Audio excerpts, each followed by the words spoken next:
tuning in. This is Optibottoms coming to you with another video review, and this time we're going to be taking a look at the Terminator 2 Judgment Day battle-damaged Endoskeleton from the NECA toy line. Another fantastic looking figure. Now this is actually a previous released figure. It came out not too terribly long ago, but it's before the T-800s and the T-1000s that I reviewed. I'm not exactly sure the wave, but I'll put it like here or something so you guys can see. But as you can see, battle damaged, nice picture on the side. It's actually a very thin packaging.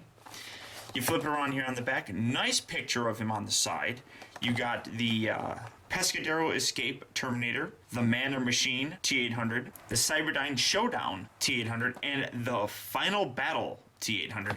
And it says that the specs are its model T-800 Endoskeleton features Skynet's most advanced control system, fully armored in a hyper-alloy sheath around vital areas. Frictionless bearings in its joints allow the unit to maneuver through its range of motions faster than previous models. In the event of critical damage, a secondary power source allows the unit a margin of time to complete its mission. When set to autonomous mode, it can learn like a human being, actually becoming more efficient as time goes on. So very nice figure indeed. And again, you got the product development and Randy Falk, of course all the other people down there. I'm not going to name all the names because I've already done it, but really nice picture. I'm actually really curious because I haven't gotten a really good version of the Endoskeleton in some time. Going all the way back to Kenner in 1991, this thing, which that's really going to be tough to get him to stand. So those are the only T-800s that I've had in Endoskeleton form. This one I'm really excited about, really nice looking. So let's get the guy open and see how cool he is. When NECA sets out to do something, they do it and they do it well. This T-800 easily blows away every other T-800 that I've ever seen. It's unbelievable how astonishing this figure is. Now, people will wonder why I opted to go for the battle damaged version when there is a regular unbattle damaged version. The reason, honestly, is because I wanted a Endoskeleton that could be used to replicate the first movie. When we saw the Endoskeleton in... What the hell? That's interesting. I don't know why it does that. Sorry. Squirrel! The Endoskeleton from the first movie, the first time that we saw it was after Arnold had his skin burnt off after the huge accident, and then all we saw was this guy. I wanted to get the battle damaged one to kind of replicate that, and I'm glad that I did. If you look, this thing, very nice reflective metallic look to him. And you can see the battle damage there on the torso bit. Unbelievable level of detail on here. You get the wires, you get the tubes, you get the pistons. Everything that you could possibly want. A little bit more battle damage on his leg. Everything you could possibly want. Now, one minor problem that I have, and it does make me concerned, and I'm going to have to do the old refrigerator trick on him, is part of his articulation makes me a little nervous. First, his head will... I just popped something off. But it looks like it plugs right in, actually, which is fairly good. So you can get the head rotating. I just happened to pop off one of the hoses. So you can kind of get that. It feels like it's on a bit of a ball joint, but it doesn't move too much, and you don't want to push too much. Its mouth... His mouth actually is articulate. Oh wait, you know what? That's why. A little string thing on here. His mouth will open, and you can see nice teeth in there. I don't know if you can actually see that. You can see the mouth opens. Very cool. That's just freaking awesome. His arms will rotate out to the side. They rotate up.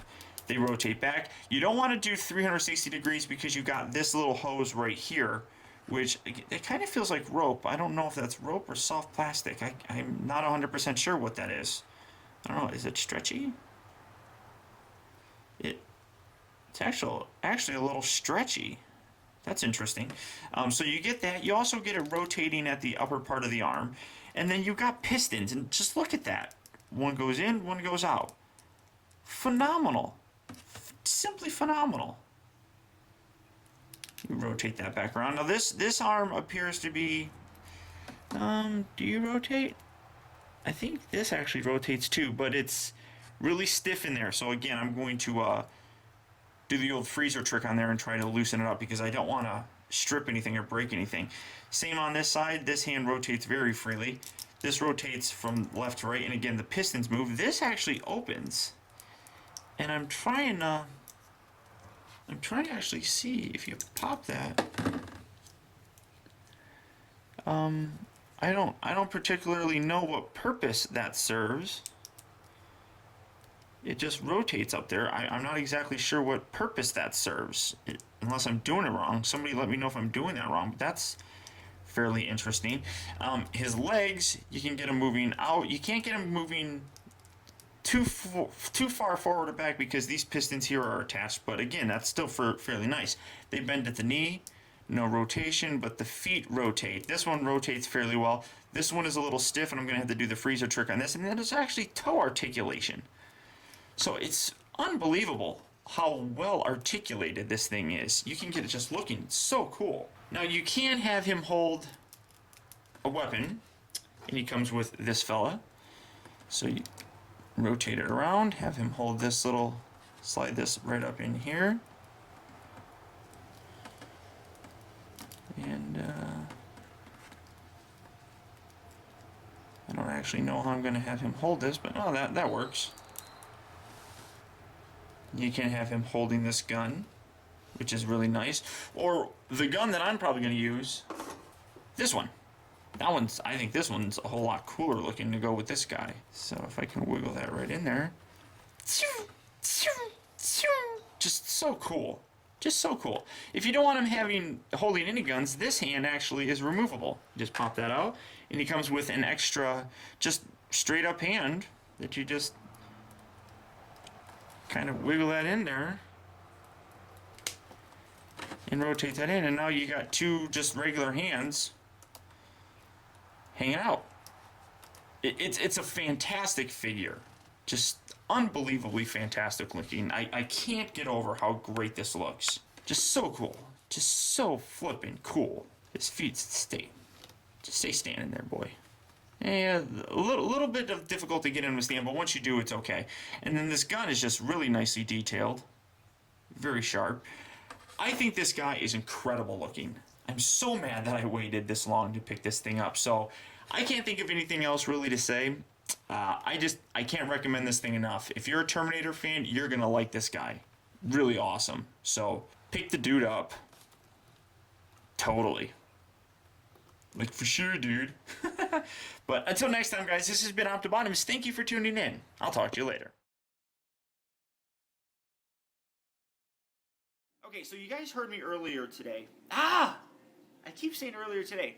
Okay, so you heard me earlier talking about how this wrist wouldn't rotate, and this ankle also wouldn't rotate. Now, when I was actually playing with it after I filmed the majority of the video, I was rotating this, kept rotating it, kept rotating this. This was after I did the little freezer trick, and all of a sudden, the wrist popped off, and it sucked. I was really upset. I was really kind of disappointed. The telephone at my mom's house is ringing, and the person recording this has to go and answer the phone. Give me that. Go ahead. So, with this popping off, I was really upset, and it really kind of disappointed me. So I went on my Twitter, and if you don't follow me on Twitter, you should. It's twitter.com/optibottoms. But I went on Twitter, and I talked about how it really disappointed me. The people at NECA, who actually have a Twitter themselves, saw this, and the wonderful people over there decided to send me a replacement. And I was so very grateful about that. They sent me it, and here, as you can see, this wrist rotates. This ankle also rotates perfectly. This is a fantastic figure. I'm done.